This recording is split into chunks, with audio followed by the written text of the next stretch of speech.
live on the air on Rumble. What do you think? Well, it's usually so professionally produced in like a studio with executives from movie houses. So this is going to be so much different, but we'll see what we can do.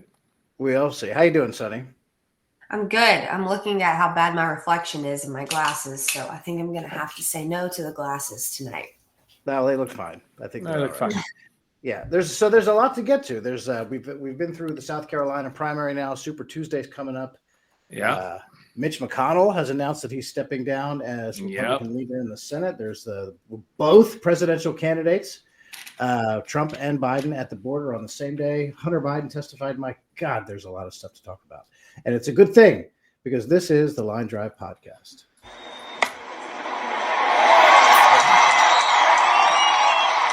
Look at that. It works just like it always did. That you're talking about high production value. That's what that is. True. Right there. Yeah. I know. You can tell. So, Hogan, you were on the road for a bit, right?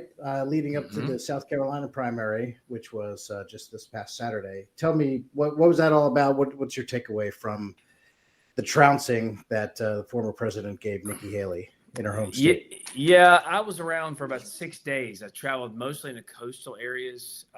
Twist my arm, go to Charleston, and to Hilton Head, Bluffton, Beaufort. I also did the upstate too for one of the days. I'll tell you what I was really struck by: how angry they were at her.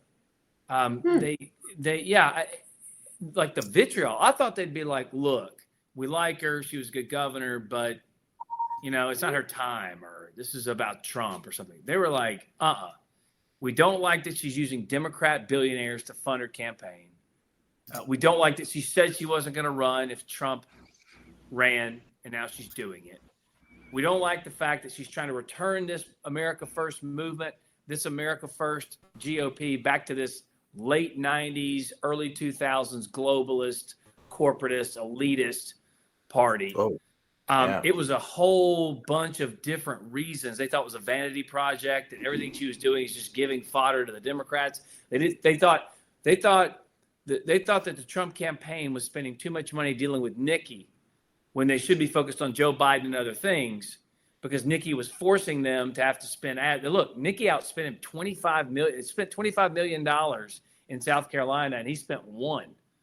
So they outspent him 25-1. Now, I wasn't working for the campaign. I don't work for the campaign. I was really there on my own dime and my own time because I thought it was important to kind of get back to my home state and talk to folks. And they were furious. They were just angry at her. I was really kind of shocked by it. But you kind of saw that in the results, too. Yeah, you did. And so it went down about 60-40. And it was an open primary, as you know, because in South Carolina, you don't register by party.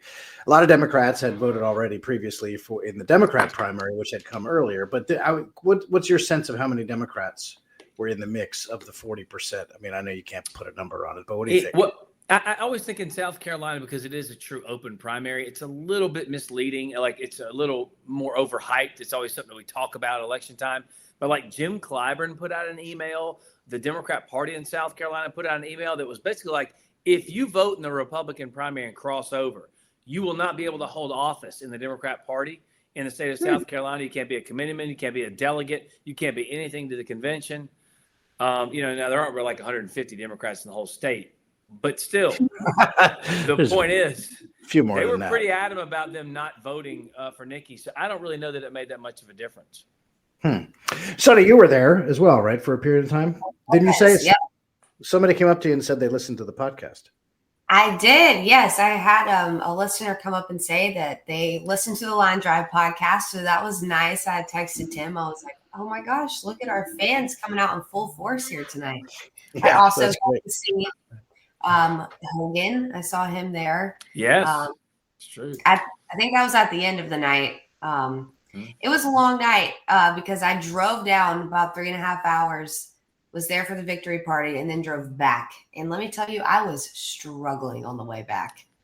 I know it's not politics related, but I was on the mom struggle bus on the way back. Sure.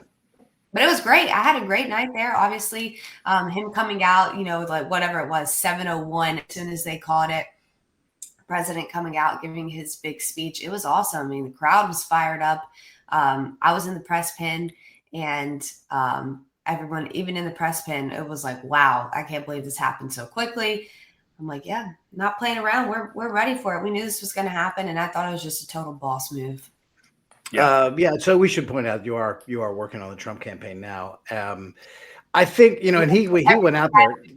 I have to interject. Everything I'm doing here is completely in my personal capacity. Right. Okay. That's good. Very true. So noted. But I think you probably could tell that something they had sped things up at least a little bit, because sometimes Trump goes out there and kind of blurts out the exact things that they were just talking about backstage, where he said something about, boy, that was faster than we thought it was going to be, and we're out here a little sooner than we thought, because they called it for him like at mere seconds, really, truly mere seconds. Yeah. After polls closed, and I think they wanted him to get out there and put his mark on the results before Nikki Haley had a chance to go out and give another victory speech, right? They really wanted him to go. They wanted him to go first. Let's just say this. I was backstage with him, so we were having these conversations. Oh, okay. So there you go. All I will say is, I had back-to-back hits starting at 7:00. As soon as the polls closed, I was supposed to go on.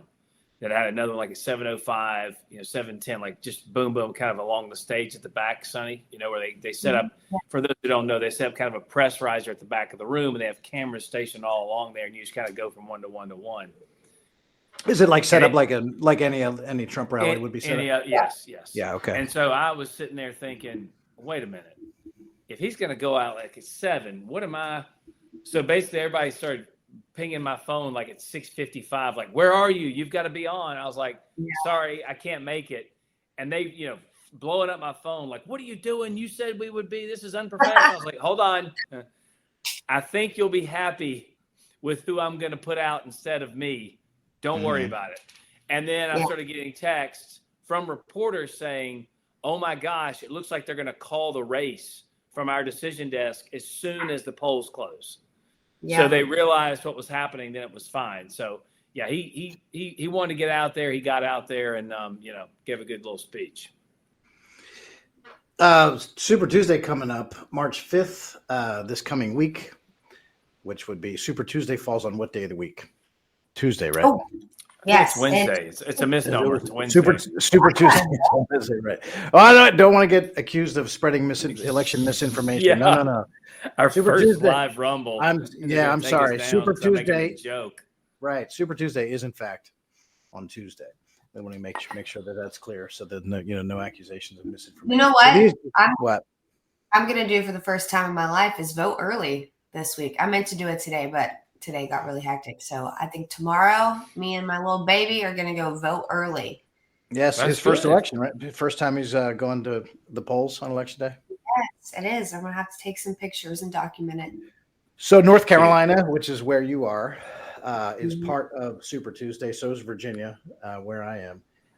But here's the rest of them. Alabama, Alaska, that's for the Republicans only. Arkansas, California, Colorado, Maine, Massachusetts, Minnesota, North Carolina, Oklahoma, Tennessee, Texas, Utah, Vermont, and Virginia. And also American Samoa, the territory of American Samoa. Is there anywhere in there, Hogan? What is Nikki Haley's best chance to get within 20 points? Anywhere? Unless Neptune is one of the no states. Okay, then no. I don't know where it is. I mean, DC's on Saturday, and I'm actually doing something here for that. I'm going to go over to see that whole fiasco. But speaking of, how many are there more Republicans in DC or Democrats in South Carolina? So, yeah, it's a close line. So I don't see it. She's got it. She has to see it too. I mean, she knows at this point. So the question then becomes, if she knows, what is she doing?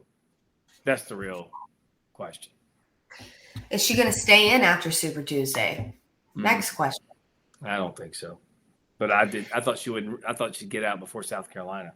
I was just about to say that. I feel like you always have such good insights or ideas when it comes to things like this. Because to me, when she comes out and gives these victory speeches, I'm like, is she just like delusional and thinking that, oh, I'm going to keep going? Like Super Tuesday is going to be my day. I'm really going to pick up some momentum. After Super Tuesday, are her advisors going to keep telling her, oh, stay in this. You got it. You got it. Yeah. Yeah. At this point, I don't know. Where's the path? There is There's no path. There's no math. It's a big problem. There never has been. What she put out a tweet the night of the South Carolina primary, and this one, the first part of it. This is like it's a 2-paragraph tweet basically, and the first part is unobjectionable. This is fine. It says, "I'm a woman of my word. I'm not giving up this fight when a majority of Americans disapprove of both Trump and Biden." All right, fair enough. But you're not. You said you wouldn't run.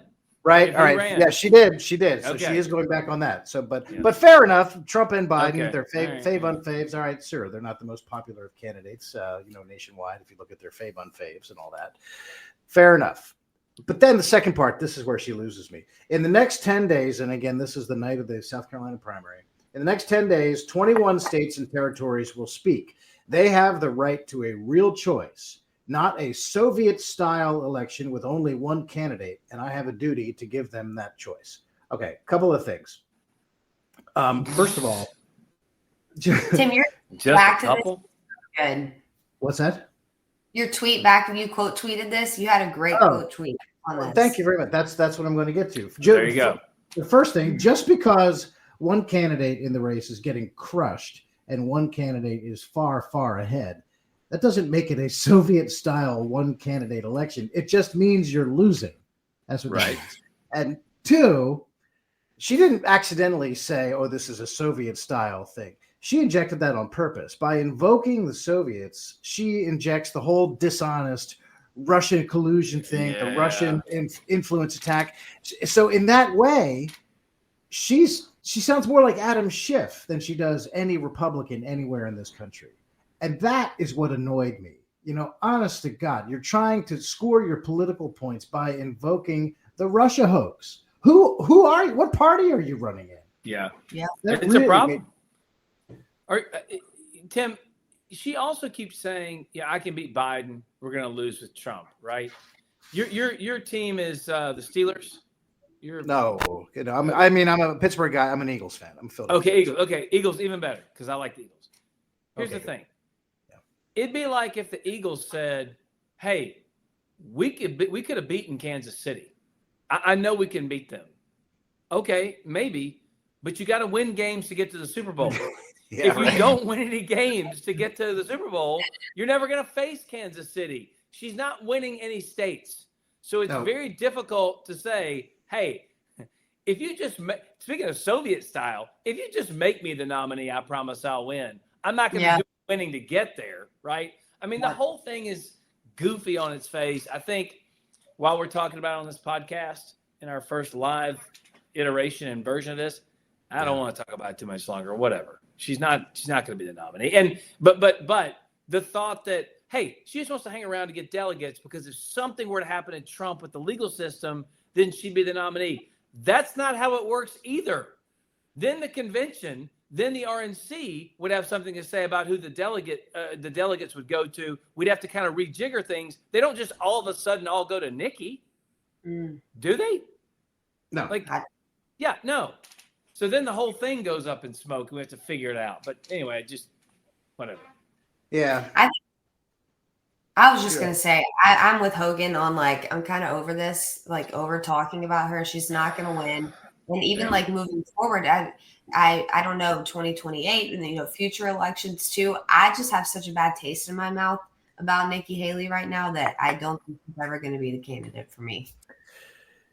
Yeah. You wonder how much damage, but see, look, I think she was on CNN or somewhere where somebody asked her, could it be that, have you considered the idea that the Republican Party has kind of moved away from where you are politically? And she said, it might be. And I'm thinking, have you people not been paying attention? Yeah, maybe. There's no might about it. I mean, my gosh, this is not the same party as when she got elected governor of South Carolina. Not even close.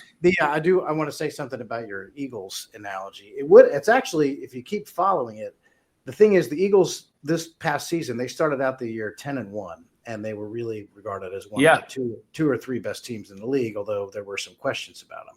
So Nikki never had that high watermark that the Eagles had. That's also true. However, the Eagles finished the season losing 6 out of 7 and got bounced out of the playoffs at the first opportunity to get bounced out. And so that is kind of like Nikki. The Eagles did a little bit better because they did manage to win one game in the home stretch there, and Nikki hasn't won any, and she's not gonna. So, but she's not gonna. But the stumbling finish at the end is kind of, I can see that as a parallel. What happened to your team? No one really knows. They lost 5 out of the last. They were 10-1, and then they got beat badly by San Francisco, and that just put them into a tailspin. That they beat Kansas City, who is now the Super Bowl champions. They beat the Buffalo Bills, who were considered a high-flying team in the AFC. They beat the Dallas Cowboys. They beat who they beat. They beat Miami. They beat a bunch of playoff teams, and then all of a sudden they couldn't beat anybody. I have no idea what happened, and no one has actually figured out what happened. They gave up. That's what it looks like. They started getting beat up front on both sides of the ball. That was their problem. And it just seemed like they quit. That's what it seemed like. Yeah.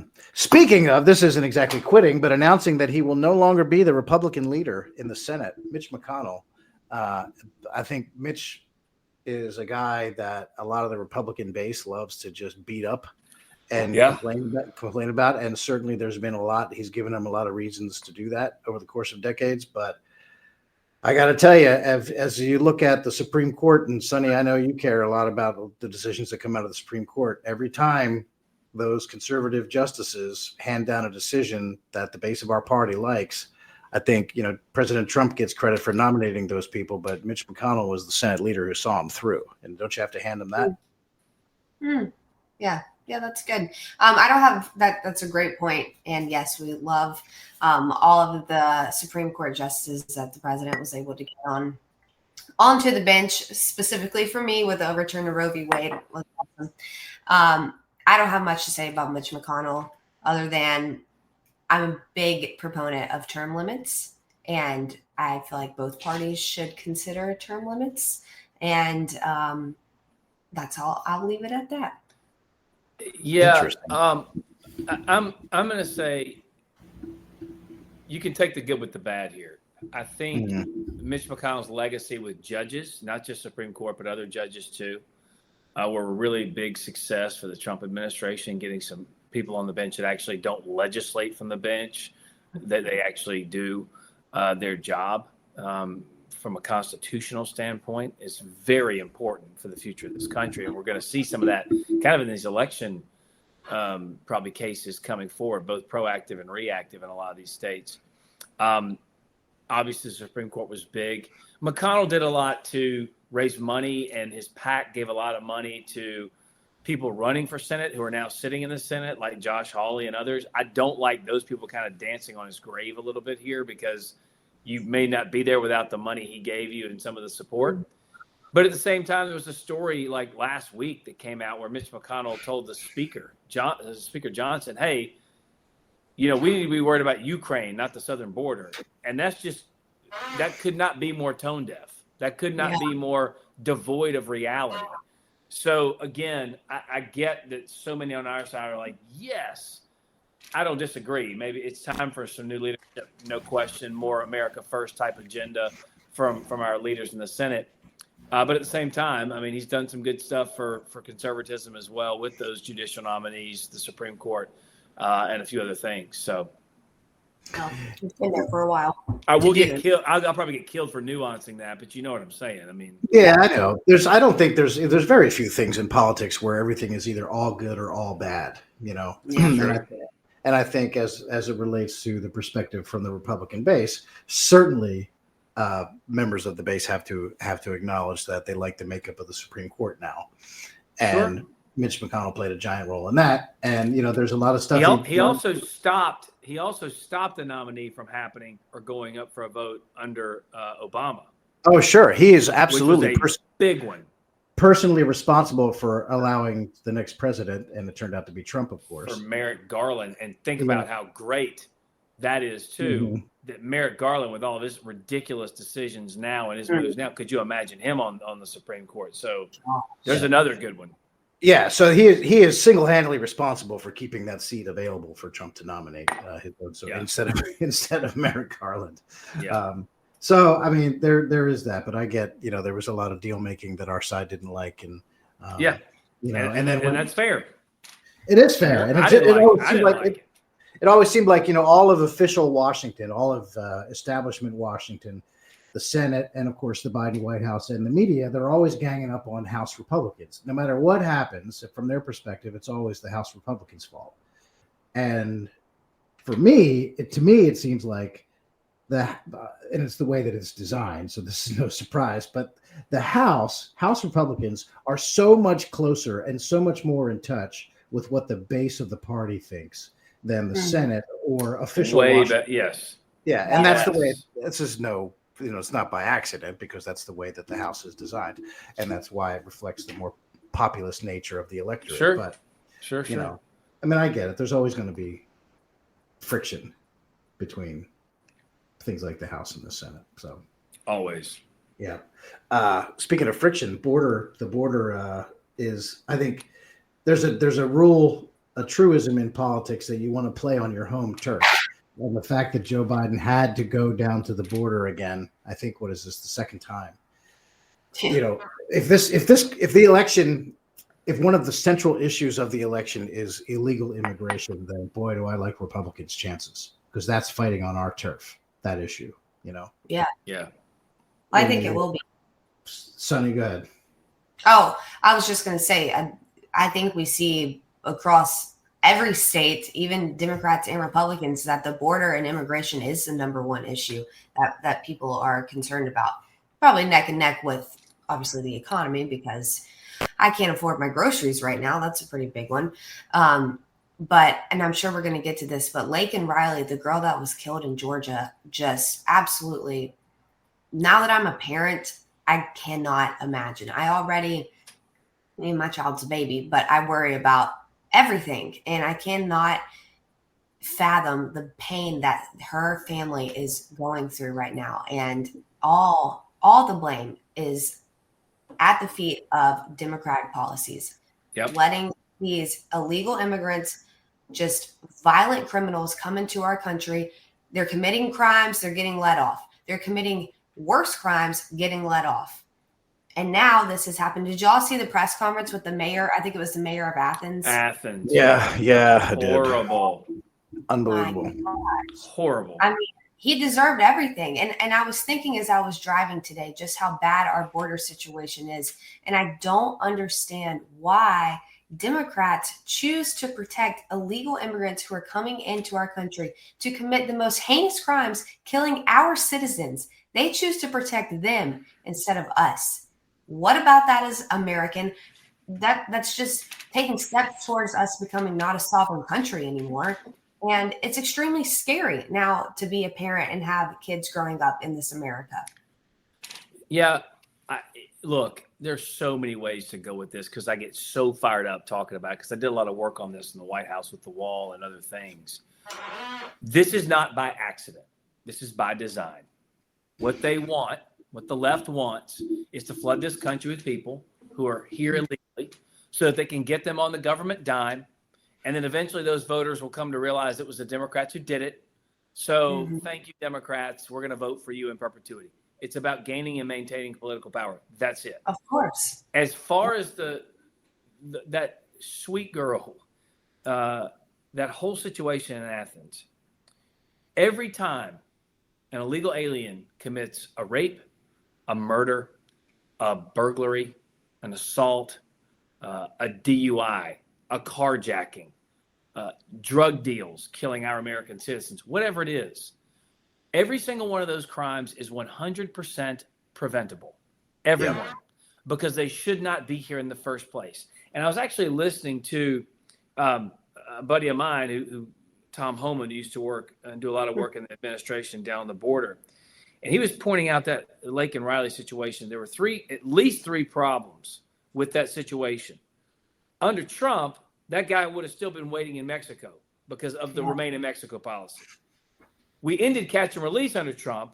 So had we captured him, he would have been detained. ICE would have had him in a detention facility. And number three, we allowed ICE to issue detainers for jail if the person was picked up for a crime, whereas now they have to be convicted of a crime. So that's three misses, three chances this administration had to stop that crime, and they didn't. This border is wide open. It is putting a stress and strain on our medical facilities, on our schools, on our first responders, on all of our communities. And it's like the Democrats don't care at all. And I'm so sick and tired. Look, this is what Joe Biden and the Democrats want to happen. And they say, no, they don't want the deaths. They don't want the drugs. Okay, then they could stop it. I'm not saying they want people to die, but what I am saying is either you're evil or you're just dumb. That's the bottom line. Because the previous administration stopped all this. You came into office, Joe Biden, and bragged about doing everything the opposite.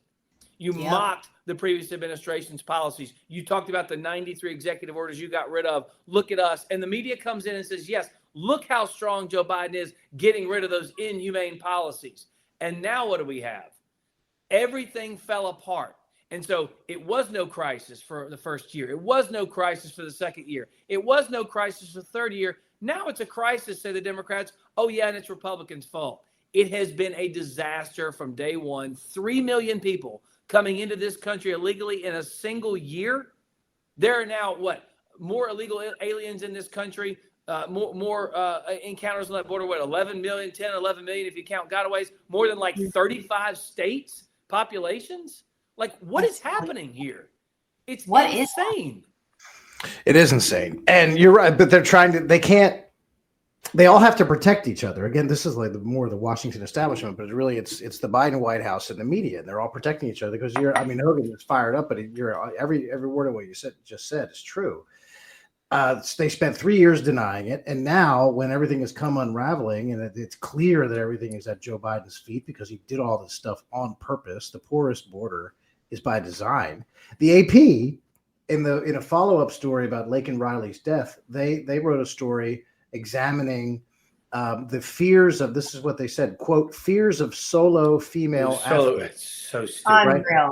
Because Laken Riley was out running by herself on the campus at the University of Georgia. And the implication is that it was her decision to go running that cost her life, not the fact that she got attacked and murdered. Isn't that, Sonny, let me ask you this as a woman, isn't that really close to blaming a rape victim based on what clothes she was wearing? Isn't that kind of the same thing? Yes, and I'm pretty sure that same story described the person who killed her as a Georgia resident. Yep. Athens resident. Yeah, failed to mention that this is a criminal with a long criminal record who entered our country illegally with the intent to commit crimes. And yes, Tim, to that point, I was thinking when I was in college, I would go run our trails all the time by myself and not think twice about it. I went to college in a pretty small town, and I just never even imagined that happening. And after Laken Riley was killed, it really has been just stirring in my mind. Am I safe going out to the grocery store? Am I safe taking my child out for a walk around the park? Because we don't know. Every state is a border state now. Everyone uses that talking point, but it's true. This is what Hogan was saying. Millions and millions of people that are here spread all across our country, these people are not the best people in the world to be coming here. These countries aren't sending. We don't know. We don't know who they are. That's the thing. We don't know who they are. The hundreds on the terrorist watch list, the hundreds from communist China. 20,000 Chinese military-age men, right? Yeah. Also, you see the stories that were coming out, too, that Joe Biden was going to do an executive order of some kind, trying to fix this. The blowback internally had to have been similar to the one they saw outside, which was, wait a minute, I thought you couldn't do anything from the executive branch. Everything he did was from the executive branch, and then he tried to claim it was the legislative solution. Right. I mean, it didn't make any sense at all. No, You want it to makes no change the sense. immigration system, that's fine. You can wait on Congress to do that. But you as the executive have some tools at your disposal, not to mention the fact there are laws on the books that you are not following at all. This angers me to no end when you watch our tax dollars. Now they're giving gift cards, thousands, tens of thousands of dollars to people who are here illegally, hotel stays, kicking kids, our kids that we pay taxes for them to go to school, kicking them out of school and putting migrants there and housing them there. It is so insane. There is a reason that we have been talking about this for years in the Trump administration and years after it. And the left has tried to ignore it. As I said, they just want the votes. That's what this is all about for them. But now it's coming home because the American people realize what's happening, and the brilliant stroke, which is what we tried to do in the White House. Myself, Sarah Sanders, a couple of others, while we were on the campaign trail for Mike Huckabee back in 2016, we're saying we ought to send these folks up to, at the time we used Burlington, Vermont, where Bernie's from, or Chappaqua, where Hillary lives. We should send them there. In the White House, we tried to do that. People, for various reasons, I would say in the deep state, said, no, you can't do that. Can't do that. We're not doing that. We're like, we should do that. No, we're not. Thankfully, these governors said, all right, here's the deal. You're a sanctuary city. You stand up there and virtue signal and clutch your pearls and say, we want everyone here. Everyone deserves a chance in this country because we know they're coming here for all real reasons. They're not lying about it. They can come to this town. They can come to this city anytime they want, and we'll take care of them. That lasted for, 5-10 minutes. And once everyone got there, they're like, hey, look, this is really difficult for us because we got like 1,000 folks show up. 1,000 folks. There are millions coming across that border, and they couldn't handle the littlest, smallest spike in population in these cities, in these towns, for obvious reasons. They shouldn't have to, but the border states shouldn't have to either. This is a huge problem that the next administration, if it's not Joe Biden, is going to have to do incredible things to fix it. It's going to be very difficult to fix.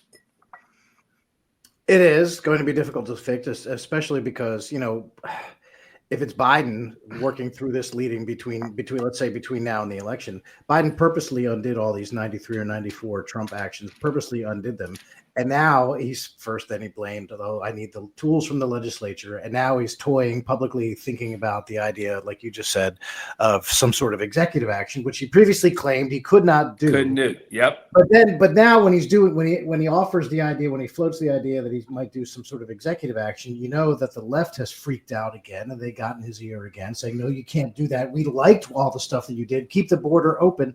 So he's in this tug of war between the security of the country and what the rabid left wants, because they want open borders. And so far, if it's an argument over policy in the Biden White House, so far the left has won because the borders are open. And that's why you got everybody trying to defend him in the media and cover up for this. The Atlanta Journal-Constitution, which is pretty close to this murder case on the campus of the University of Georgia, it's the largest newspaper in the state of Georgia. They referred to the suspect who is in custody, who's an illegal alien from Venezuela, referred to him as an Athens man, much like the Associated Press did. But here's the biggest newspaper in Georgia which is misleading because it implies that Athens is where he's from, where is his hometown, when of course he's not.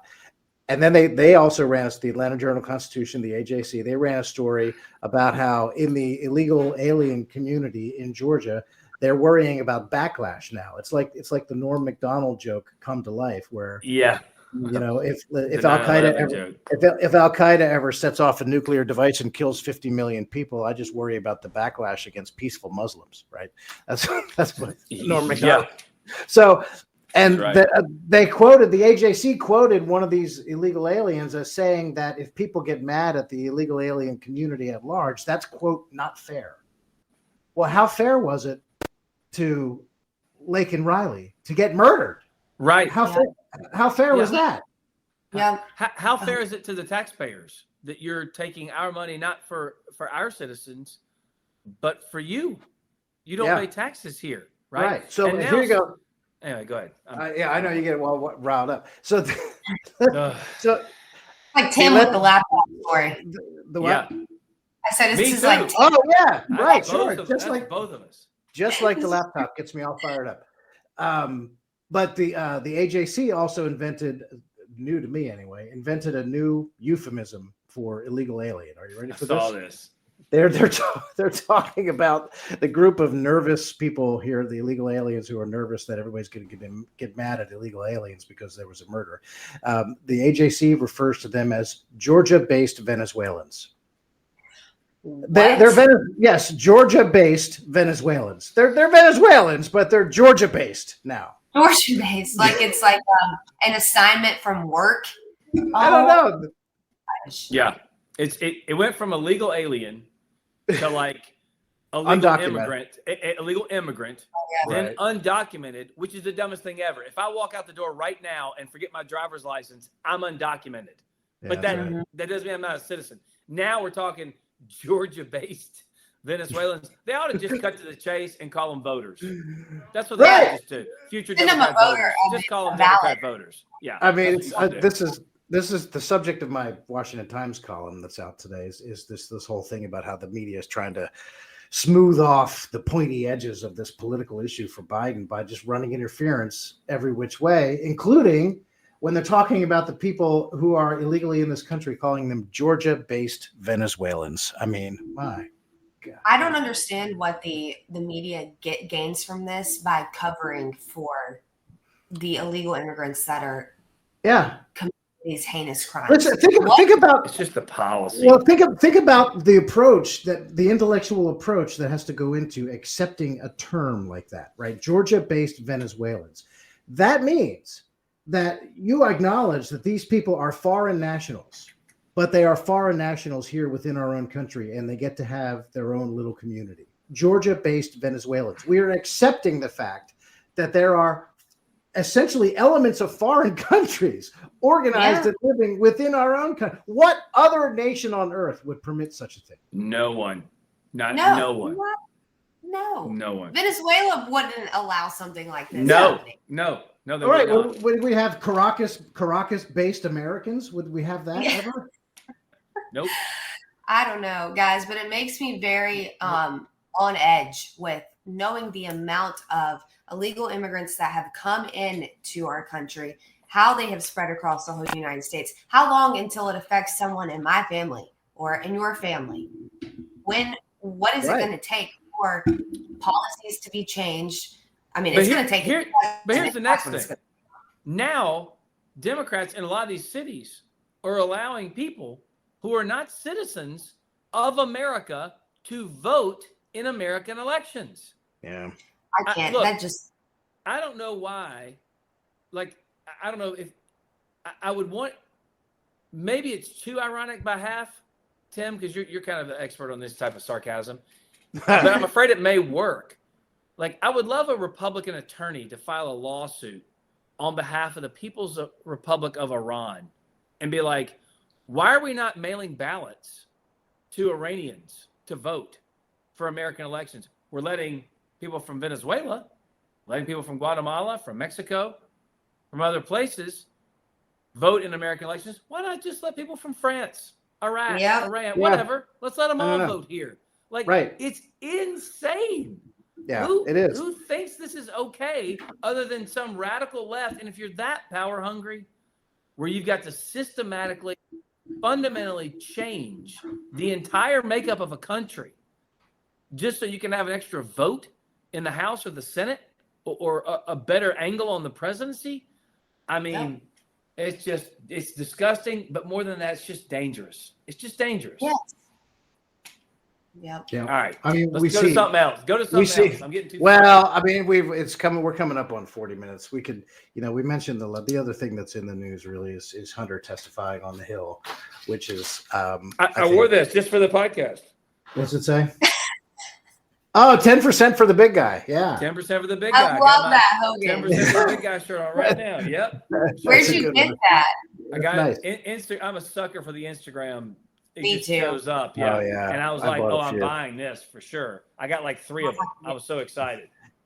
So he goes in there, and of course he Great. denies everything. I never included my father in my business thing. And then Dan Goldman, who is now the new Adam Schiff, right? Dan Goldman. He's the heir to the Levi Strauss fortune, right? You guys know this guy? I don't know. Good He for was him. I think he was a lawyer or a staff lawyer, or they brought him in from the outside or something, but he helped with one of the Trump impeachments. He was a Democrat staff attorney during one of the impeachments. And now we are lucky enough to have him as a member of Congress. And he is the designated Democrat attacker who goes out there and tries to get the Democrat spin on whatever the testimony is before the news of the actual testimony can get out. And he goes out there and he says, we now have confirmation that Joe Biden was not involved in his son's confirmation. From who, we might ask? Oh, you mean the guy who is accused of the crimes says he didn't do it. Oh, I got you. Wow, what groundbreaking testimony. You're telling me that essentially, just paraphrasing this, Hunter Biden has entered a not guilty plea, case closed. Right, basically. Yeah. Hunter said he didn't do it. That's good enough for Dan Goldman. Okie doke.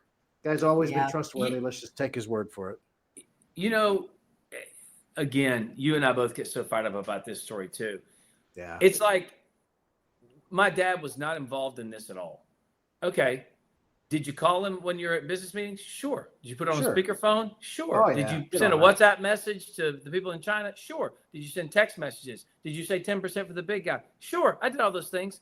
He wasn't involved at all. And again, the idea with the media and the left and the Democrats, what they want you to believe is that Joe Biden is the most caring, compassionate, involved father ever to have walked the earth. Also, he knew nothing at all about what his son was doing for a business. None. Never. So he was only involved in the personal life, which, if that's the case, he didn't do a good job with that, obviously, because of the drugs and everything else. But the other interesting I'm not going to blame him for that. No, I'm not blaming Joe Biden for that. No, but here's what I was going with the drug piece. This is what was interesting. He said in the testimony now that Hunter said, well, I think I was high or drunk when I sent that WhatsApp message. Right. Okay, I don't think that's the issue. That's like me saying I was high or drunk when I ran my car through the school. I was high or drunk when I shot that person. That's not the question. Did you do it or did you not do it? Right. And is that illegal? Does that break any law? That's what I can't wrap my head around. It might be an explanation for how he did those things and the certain words that he said and all that stuff, but it's not an excuse. It's not an excuse. Right. And, what also is funny, it's a couple times I've said this before, is that we're expected to believe that, and what we know about Joe Biden, his personality, he always wants what's his. He wants credit. He wants everyone to know that he was at the center of everything. We're expected to believe that everybody around Joe Biden is getting rich off of his influence and his power, and he's not going to get a piece of it. He doesn't want a dime. He doesn't get a taste of it. Not a chance. There's not a chance that he's letting everybody live off of him all this time and he doesn't get a chunk of it. And the other thing is, when they have these, actual direct payments from people like his brother James and from Hunter to Joe, when there are payments from other people to Joe Biden, the White House's explanation was, that's repayment of a loan. Joe had lent them money. Now, everyone around him they're the ones with their arms out. They're the ones who are scooping up millions of dollars in cash from all these foreign sources. But somehow Joe is the one lending money to everybody. And we're expecting everybody else is getting rich, but he lent Hunter money for a car payment. Hunter was getting $1 million a year from Burisma for doing nothing, which is also really funny when the stuff about Burisma came out and that one FBI informant who's accused of lying now, that one guy, which doesn't affect all this other stuff that was from nothing from the laptop. The guy says that they paid. There were some details of that where I guess he alleged that there had been some meetings with Hunter in Ukraine, and Hunter's lawyer's defense to that was, Hunter's never been to Ukraine, not realizing that makes the Burisma payments to him look even stupider, that he never even went there, but they're still paying him $1 million. Yeah. You're proud of the fact that he never went there? Well, what on God's green earth were they possibly paying him for then? I wonder. I don't have much to say about Hunter Biden other than you did a great job at explaining this. in layman's terms, in a previous podcast that we had, when we were talking about the whole, oh, Joe Biden didn't benefit from any of this. This is his son's business deals, all of his money. You said, Sonny, would it benefit you if Isaiah, my son, ended up getting just millions of dollars randomly? Yeah, And I was of course. Jonathan Turley was the one. There's actually Jonathan Turley. Yeah. Lots It's of precedent to the there's lots court of precedent. He's the original name, image, and likeness beneficiary. Yeah, that's a good one. I just thought about that. I was like, college Yeah. kids get that money. I was like, no, that's Hunter and Joe. They're like the original on that. That's a good one, Hogan. Excellent way to look at it. All right. Well, that's a lot of ground covered. Hey, so far so good. I guess it worked out. Did you guys like this? I guess it didn't really make a difference whether it's live. Do it live. That's Let's- what a great man once said. We're We're gonna do it live. Yes, I enjoyed it. Yeah, it was cool. All right. Well, Hogan Gidley, Sonny Joy Nelson, thanks you guys. I'm Tim Murtaugh. This has been a good one, as always, because this has been the Line Drive podcast.